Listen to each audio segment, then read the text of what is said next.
Good morning students. मैं Rakesh Kumar Yadav DPS YouTube channel पर आपका स्वागत है। अपना प्रकरण कारक चल रहा था, उसमें द्वितीय विभक्ति हो गई थी। द्वितीय विभक्ति का नियम नंबर 3 अब आज पढ़ेंगे।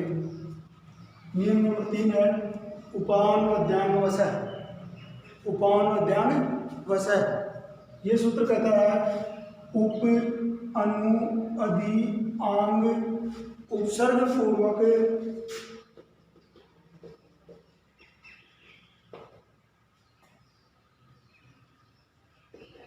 वस धातु होने पर आधार की कर्म संज्ञा होती है। उपान वद्यांग वसः क्या कहता है? उप अनु अधि आंग उपसर्ग पूर्वक वस धातु होने पर आधार की कर्म संज्ञा होती है। पूरा अपन ने पढ़ लिया। आधार की कर्म संज्ञा होगी तो कर्मणी द्वितीया से उसमें तृतीय विभक्ति हो जाएगी। अपने पास उदाहरण है श्याम नगरम उपवस्ती। श्याम नगरम उपवस्ती, श्याम नगर में रहता है। नगरम शब्द के अंडरलाइन है। अपने से प्रश्न करेगा नगरम में विभक्ति कौन सी है? अपन बताएंगे विभक्ति द्वितीया। साथ में प्रश्न करेगा कि कारण भी लिखो, तो कारण क्या हो जाएगा? उपसर्ग पूर्वक वस धातु योगे। उपसर्ग पूर्वक वस धातु योगे। देखो उपवस्ती है, इसमें उप दिख रहा है और वस भी दिख रहा है, तो उपसर्ग पहले है और बाद में क्या है? वस धातु है। अपन ने नियम में क्या पढ़ा था? उप अनु अधि और आंग, इन चार उपसर्गों में से पहले अगर कोई सा उपसर्ग है और उसके बाद अगर वस धातु आती है तो उसके आधार की कर्म संज्ञा हो जाएगी और कर्म में हमेशा द्वितीय विभक्ति होती है। तो उपसर्ग है, बाद में वस धातु है, इसलिए नगर शब्द जो आधार है इसकी क्या हो गई? कर्म संज्ञा हो गई और कर्म में कौन सी विभक्ति हो गई? द्वितीय विभक्ति हो गई। तो अपने पास प्रश्न बनेगा विभक्ति, तो अपन बताएंगे द्वितीय। कारण उपसर्ग पूर्वक वस धातु योग। अगला उदाहरण है कुलदीप गृहम अनुवस्ति। कुलदीप गृहम अनुवस्ति, गृहम शब्द है, इसके अंडरलाइन आएगी। अपने से कहेगा गृहम शब्द यह रेखांकित पद में कौन सी विभक्ति है? तो अपन बताएंगे विभक्ति द्वितीय। कौन सी? विभक्ति द्वितीय। कारण लिखो। कारण कैसे लिखेंगे? देखो सबसे पहले क्या दिख रहा है अपने को? अनुपसर्ग दिख रहा है। क्या दिख रहा है? अनुपसर्ग दिख रहा है। बाद में क्या है? वस धातु है। तो अनुपसर्ग पूर्वक वस धातु के ऊपर कौन सी विभक्ति हो गई? द्वितीय विभक्ति। तो कारण क्या लिखेंगे इसका? अनुपसर्ग पूर्वक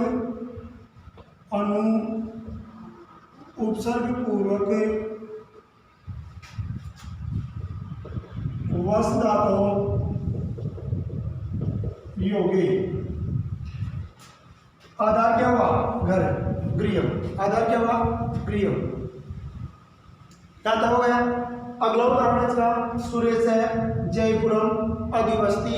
सुरेश है जयपुरम अधिवस्ती, सुरेश जयपुर रहता है। सुरेश कहाँ रहता है? जयपुर रहता है। तो देखो जयपुरम शब्द के अंडरलाइन आएगा। जयपुरम शब्द के अंडरलाइन आएगा। अपने से कहेगा विभक्ति, तो विभक्ति बताएंगे द्वितीय। कौन सी विभक्ति? द्वितीय। साथ में कहेगा कारण भी लिखो। कारण क्या बताएंगे? याद रखिए अधि उपसर्ग पहले है, बाद में वस धातु है। पहले अधि उपसर्ग हो गया, बाद में वस धातु हो गई। तो अपना नियम ये कहता है उप अनु अधि आंग, इन चार उपसर्गों में से यदि कोई सा उपसर्ग पहले आ रहा है, बाद में वस धातु आ रही है, तो आधार की कर्म संज्ञा हो जाएगी और कर्मणी द्वितीय से द्वितीय विभक्ति हो जाएगी। तो देखो अधि उपसर्ग आ गया पहले, बाद में वस धातु आ गई, इसलिए जयपुर शब्द क्या हो गया? आधार। इस आधार की क्या हो गई? कर्म संज्ञा, और कर्म संज्ञा हो जाएगी तो कर्मणी द्वितीय क्या हो जाएगा? द्वितीय विभक्ति हो जाएगी। तो अपन लिखेंगे विभक्ति द्वितीय। कारण क्या लिखेंगे? अनु की जगह क्या कर देंगे? अधि उपसर्ग पूर्वक वस धातु योगे। उपान मध्याह्न वश है। इस सूत्र के 3 उदाहरणों में श्याम है नगरम उपवस्ति, कुलदीप है गृहम अनुवस्ति, सुरेश है जयपुरम अधिवस्ति। तीनों उदाहरणों में द्वितीय विभक्ति हो गई, कारण वश धातु समय है, उपसर्ग अलग अलग है, इसमें उपसर्ग है, दूसरे में अनुपसर्ग है और तीसरे में अधि उपसर्ग है। इन चीजों का ध्यान रखेंगे अपन। अगर हिंदी अनुवाद से संस्कृत अनुवाद बनाता है, कह दे कि राम जयपुर रहता है, तो क्या बनाएंगे? राम जयपुरम अधिवस्ति, क्या बनाएंगे? अधिवस्ति। ऐसे भी इसका संस्कृत अनुवाद बना सकते हैं। ये नियम हो गया। अगला नियम है अभिनिवेशस्य। ये सूत्र क्या कर रहे हैं? अभिनी उपसर्ग द्वय पूर्वक, उपसर्ग द्वय यानी 2 उपसर्ग पूर्वक यानी पहले हो, उसके बाद में विष धातु हो। कौन धातु हो? विष धातु हो, तो आधार की कर्म संज्ञा होगी। क्या होगी? आधार की कर्म संज्ञा होगी। देखो अपन ने पहले पढ़ा कि उप अनु अधि आंग, इन उपसर्गों में से कोई एक उपसर्ग पहले होना चाहिए। दूसरा नियम क्या कह रहा है कि अभी और नी ये दोनों उपसर्ग पहले हो, इसके बाद में विष धातु हो, तो आधार की कर्म संज्ञा होगी। उदाहरण है दिनेश है ग्रामम अभिनिवेशते, दिनेश है ग्रामम अभिनिवेशते। देखो दिनेश गांव में प्रवेश करता है, दिनेश गांव में प्रवेश करता है। सबसे पहले अपने नियम क्या पढ़ा? अभिनी ये 2 उपसर्ग पहले हो और उसके बाद में विष धातु हो, तो क्या हो? आधार की कर्म संज्ञा। दिनेश गांव में प्रवेश करता है, तो दिनेश तो बढ़ता हो गया, प्रवेश करना उसकी क्रिया हो गई, और ये गांव क्या हो गया? आधार हो गया। आधार की कर्म संज्ञा हो जाएगी इस सूत्र से अभिनिवेशस्य। अब देखो अभी उपसर्ग दिख रहा है पहले, फिर नी उपसर्ग दिख रहा है, अभी और नी दोनों उपसर्ग दिख रहे हैं, इसके बाद में विष धातु भी दिख रही है, तो अपना नियम लागू हो रहा है। अतः ग्राम शब्द है, इसमें द्वितीय विभक्ति हुई, तो अपने जो पूछेगा विभक्ति कौन सी है रेखांकित पद में, तो विभक्ति वह बताएंगे अपन द्वितीय। कारण लिखो, कारण लिख देंगे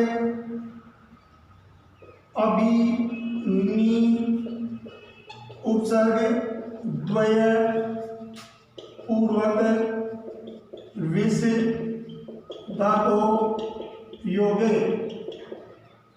अभिनी उपसर्ग द्वय पूर्वक विष धातु योगे, यानी ये द्वय शब्द जरूर लिखना है क्योंकि 2 उपसर्ग है, अभी और नी ये 2 उपसर्ग है, अतः यहाँ अपने को द्वय उपसर्ग जरूर लिखना है। अभी नी उपसर्ग द्वय पूर्वक विष धातु योगे, यानी ग्राम शब्द की ग्राम शब्द जो आधार है इसकी कर्म संज्ञा हो गई और कर्म नी द्वितीय से क्या हो गया? द्वितीय विभक्ति हो गई। तो ये अपना चौथा नियम पूरा हो गया। ठीक। अगला कालाध्वन और अत्यंत संयोगे। अगला नियम क्या है? कालाध्वन और अत्यंत संयोगे। ये क्या कह रहा है? कालवाची और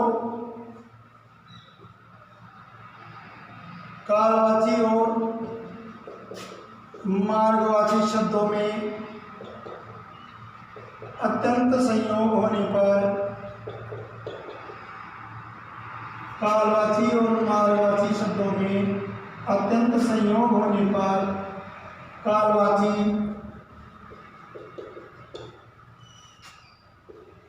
व मार्गवाची शब्दों में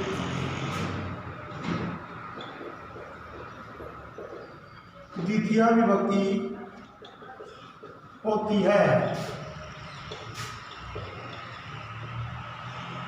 क्या कर रहा है? कालवाची और मार्गवाची शब्दों में अत्यंत संयोग होने पर कालवाची और मार्गवाची शब्दों में द्वितीय विभक्ति होती है। अपने पास उदाहरण है, सुरेश अत्र पंच दिनानी पढ़ती। सुरेश यहाँ पर 5 दिन से पढ़ता है या पढ़ रहा है। सुरेश यहाँ पर 5 दिन से पढ़ रहा है। उदाहरण ये अपने पास देखो, पंच दिनानी शब्द के अंडरलाइन आएगा। पंच दिनानी शब्द क्या आएगा? अंडरलाइन आएगा। अपने से कहेगा कि रेखांकित पद में विभक्ति कौन सी है, पहचानेंगे कैसे? ध्यान दो, सबसे पहले 3 है जो नपुंसकलिंग बनाया हुआ है, फलम फले फलानी दिनम दिने दिनानी बनाया हुआ। तो द्वितीय और प्रथमा दोनों नपुंसकलिंग में एक जैसे नहीं, पहचान गए अपन कौन सी व्यक्ति है? द्वितीय व्यक्ति। अब कारण क्या लिखेंगे?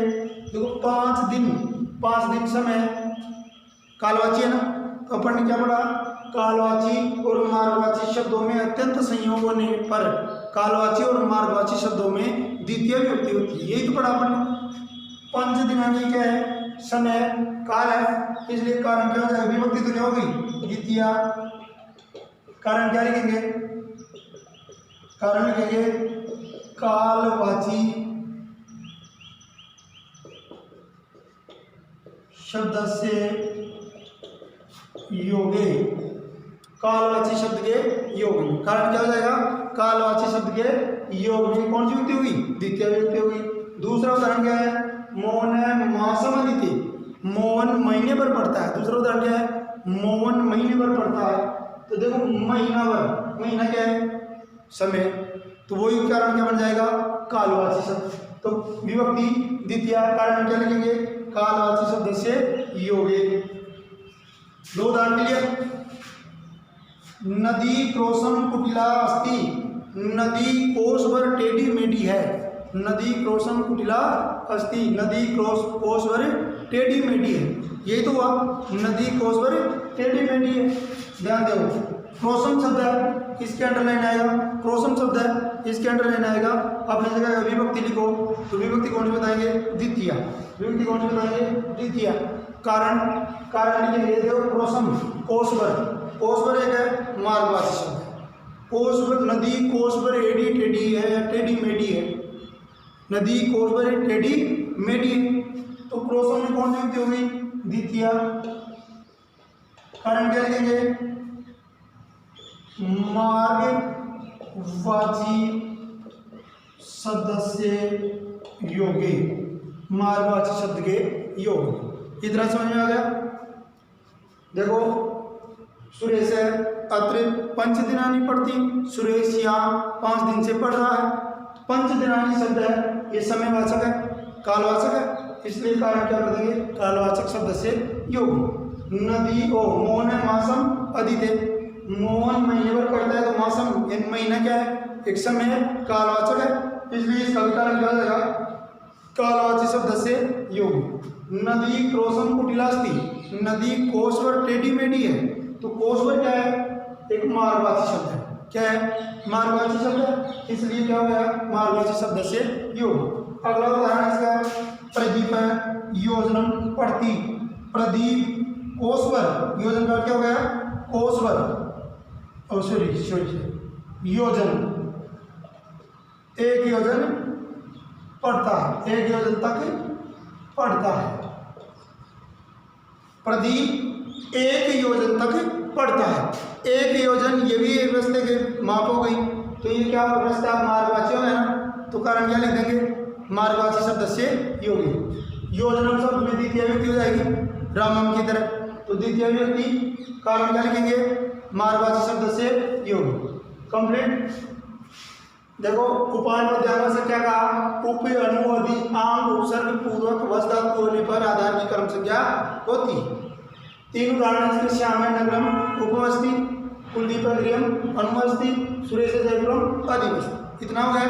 कारण नगरम में द्वितीय विभक्ति, उप उपसर्ग पूर्वक वश धातु योग। ऐसे इसमें हो जाएगी अनु उपसर्ग पूर्वक वश धातु योगे द्वितीय विभक्ति होती।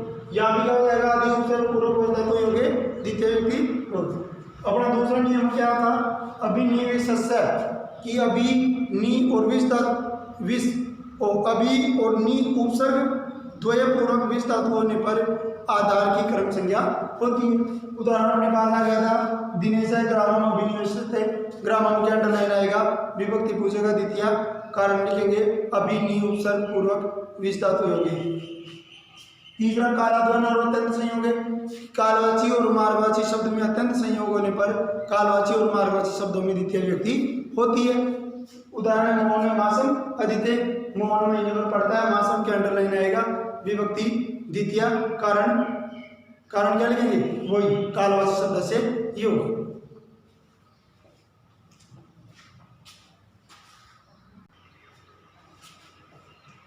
अगला नियम एकत्रितम च, एकत्रितम च सूत्र क्या कह रहा है, अपादान आदि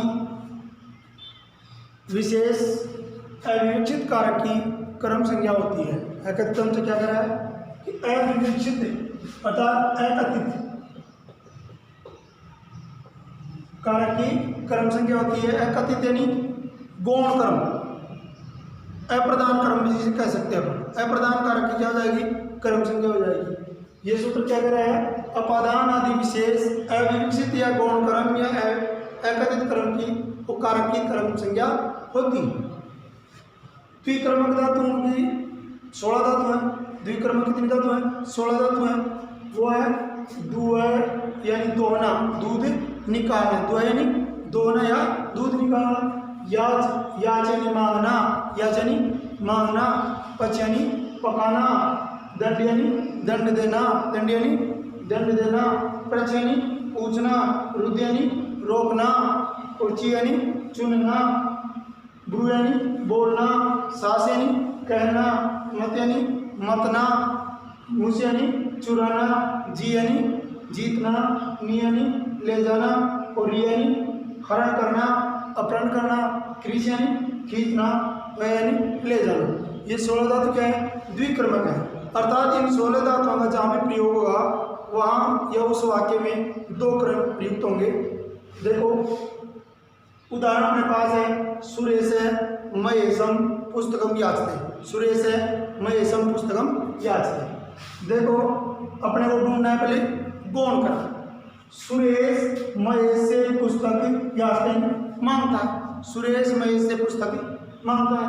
देखो पहला काम क्या है पुस्तक मांगना, पहला काम क्या हो गया पुस्तक मांगना, तो पुस्तक क्या हुआ प्रधान, क्या हो गया प्रधान, और महेश क्या हो गया अप्रधान, क्या हो गया अप्रधान, जिसे आप कह सकते हैं एकत्रित कर्म। और पुस्तक को क्या कहेंगे ईप्सित कर्म, क्या कहेंगे ईप्सित कर्म। इतना समझ में आ गया, महेश को क्या हो गया एकत्रित कर्म हो गया, पुस्तक क्या हो गई ईप्सित कर्म हो गया। ईप्सित कर्म में तो सबसे पहले पढ़ लिया कर्तुरीप्सितम कर्म कि कर्ता को जो ईप्सित है उसकी कर्म संज्ञा होगी, तो इसमें तो द्वितीय होगी, इतना कर्म। इसके बाद महेश क्या है एकत्रित कर्म गौण कर्म, तो इसमें भी कर्म संज्ञा हो जाएगी, और कर्म संज्ञा होगी तो द्वितीय विभक्ति हो जाएगी। अपने पास परीक्षा में आएगा सुरेश महेशम पुस्तकम याचते, ये वाक्य है, महेशम इस पद के अंडरलाइन आएगी, अपने से कहेगा कि जो रेखांकित पद है उसमें विभक्ति और कारण बताओ, तो अपन विभक्ति तो कौन सी बताएंगे द्वितीय, कौन सी बताएंगे द्वितीय, कारण क्या लिखेंगे 16 धातु में याच धातु दिख रही है सबको, तो याच धातु योग्य, कारण क्या हो जाएगा याच धातु योग्य, याच धातु योग्य। महेशम में द्वितीय विभक्ति, कारण क्या बताएंगे याच धातु योग। ऐसे ही दूसरा उदाहरण है नृपय गर्गान शतम दंडयति, नृपय गर्गान शतम दंडयति। एकत्रित कर्म कौन सा है एकत्रित कर्म है गर्गान, और ईप्सित कर्म कौन सा है शतम, ईप्सित कर्म कौन सा है शतम, यानी ये शतम तो क्या है प्रधान कर्म है और गर्गान क्या है अप्रधान कर्म है। तो गर्गान में कौन सी विभक्ति है रामम रामो रामान, द्वितीय का बहुवचन है, तो विभक्ति तो कौन सी कर देंगे वही द्वितीय, कौन सी करेंगे द्वितीय। और कारण क्या लेंगे दंडयति, कौन धातु है दंड धातु है, दंड धातु छोड़ा जाए तो हमें आ रही है दंड यानी दंड देना। तो कारण क्या लिखेंगे? दंड धातु योगी। कारण क्या लिखेंगे? दंड धातु योगी। नृपय गर्गान सदम दंडयति, गर्गान के अंडरलाइन आएगा तो विभक्ति द्वितीय, कारण दंड धातु योगी। नेक्स्ट उदाहरण है नृपय शत्रुम राज्यम जयति, नृपय शत्रुम राज्यम जयति। शत्रुम तो क्या है? एकत्रित कर्म हो गया। राज्यम क्या हो गया? ईप्सित कर्म हो गया। शत्रुम में कौन सी व्यक्ति हो गई? वही द्वितीय व्यक्ति हो गई। कारण क्या लिखेंगे? कारण क्या लिखेंगे? जयति में कौन धातु है? जी धातु है। जी यानी जीतना, जी यानी जीतना, जी धातु है। तो शत्रु में विभक्ति द्वितीय, कारण क्या लिखेंगे? जी धातु योगी। कारण क्या लिखेंगे? जी धातु योगी, जी धातु के योगी। सही, इतना आ गया समझ में। अगला उदाहरण है स अजाम ग्रामम नेति, स अजाम ग्रामम नेति।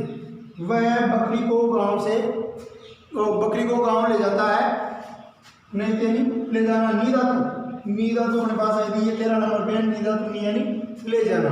तो देखो इसमें भी ईप्सित गांव, अनिश्चित अजाम और शरीर एकत्रित कर्म। अजाम में विभक्ति अपने से प्रश्न करेगा, अजाम में विभक्ति बताओ तो अपन बताएंगे द्वितीय। कारण क्या लिखेंगे? वही नी धातु योगे, नी धातु योगे। अगला उदाहरण है से प्रपणम धनम हरति, वह कंजूस से धन हरण करता है। तो वही कर्पणम के अंडरलाइन आएगी। कर्पण क्या है? एकत्रित कर्म है, और एकत्रित कर्म में कौन सी युक्ति है? द्वितीय युक्ति है। तो कर्पणम में अपने को युक्ति बतानी है द्वितीय। कारण हरति हरण करना, धातु कौन सी है? री धातु। 14 नंबर में जो धातु है ना री धातु। तो कारण क्या लिखिए? री धातु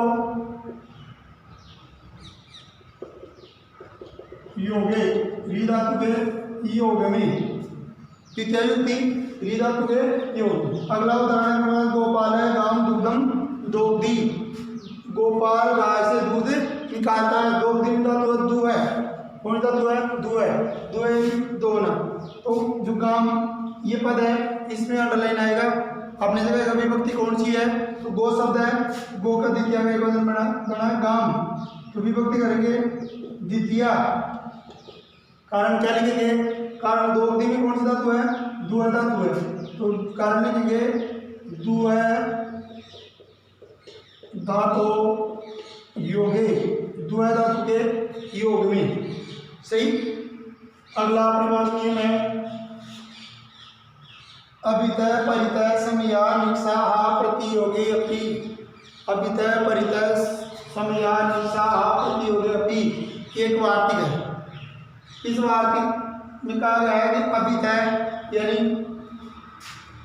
दोनों, अभितय यानी दोनों, परितय यानी चारों, समय यानी पास में, और निक्षा यानी पास में, हाय यानी हाय, प्रत्यय यानी और, प्रत्यय यानी और, अभितय यानी दोनों, अभितय यानी दोनों, परितय यानी चारों, समय यानी पास में, निक्षा यानी पास में, हाय यानी हाय, प्रत्यय यानी और। इन शब्दों के योग में हमेशा द्वितीय विभक्ति होती है। ये वार्तिक क्या कहती है?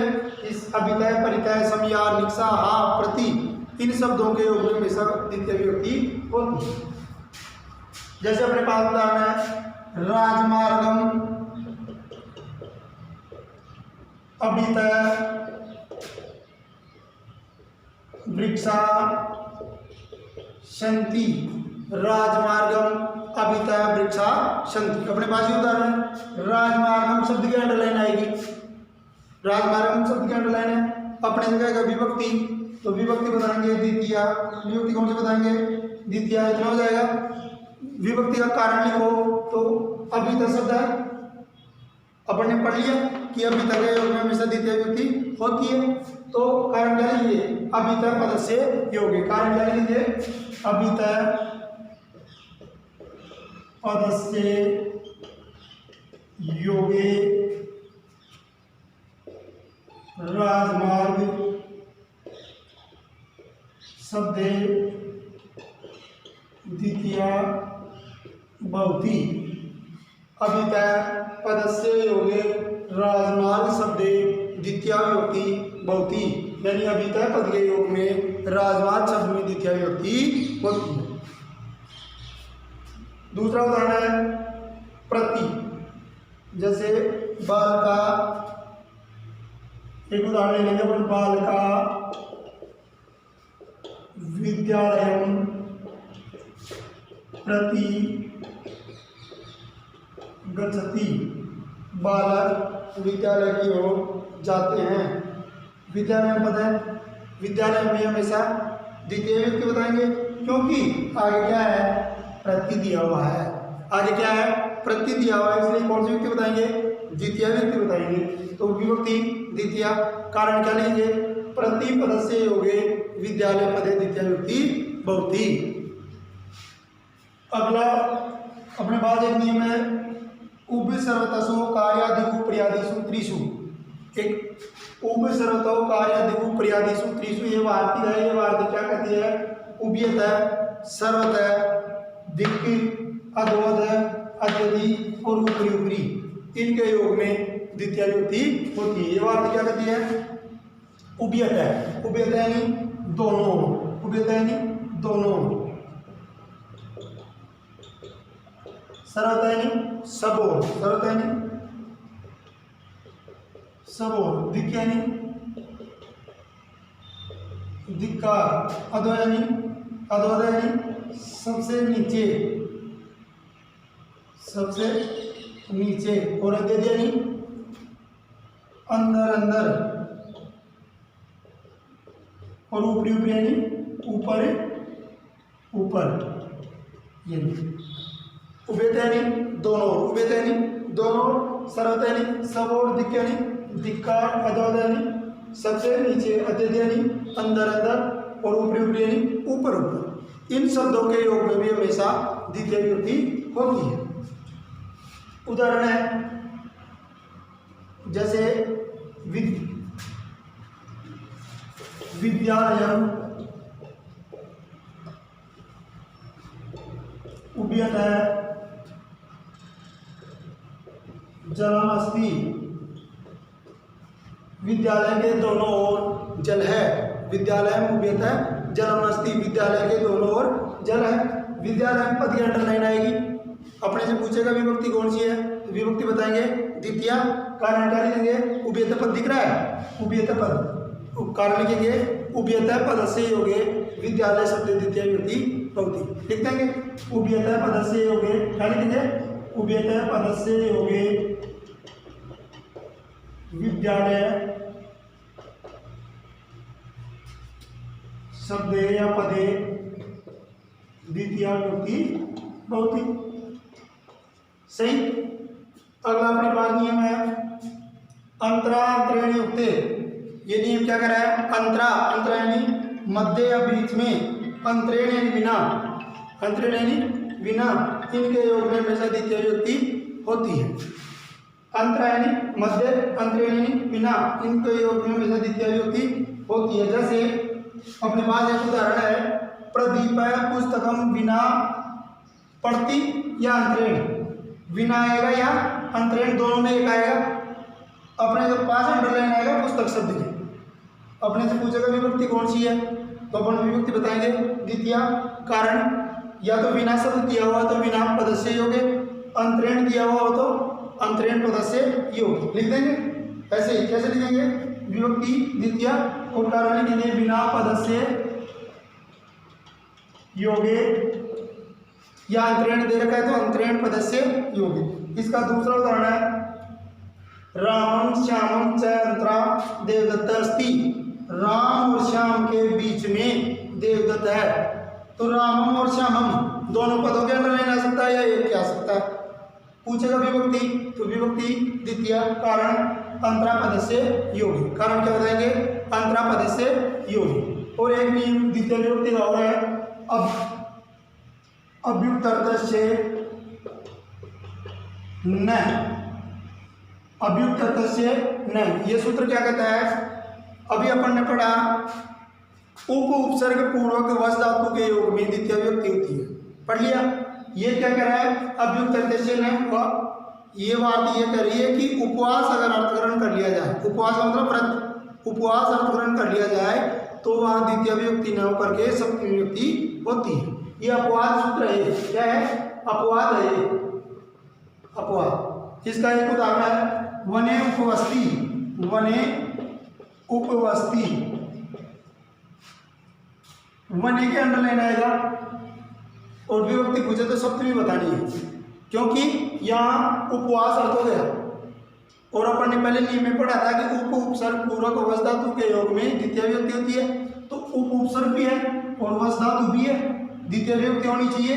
लेकिन ये बात क्या कर रही है कि अगर उपवास अर्थग्रहण कर रहे हैं तो वहाँ हमेशा द्वितीय विभक्ति न होकर के सप्तमी विभक्ति होती है, तो इसमें सप्तमी विभक्ति हो गई। ये अपनी द्वितीय विभक्ति पूरी हो गई। फिर से एक बार कह रहा हूँ, अगर प्रश्न आ जाए द्वितीय विभक्ति या कर्म कारक का लक्षण लिखो तो अपने को क्या लिखना है, कर्तुरीप्सितमं कर्म, और उदाहरण बता रहा है हरिम भजति, सविद्यालयं गच्छति, कोई सा भी उदाहरण अपने को बताना है। Thank you.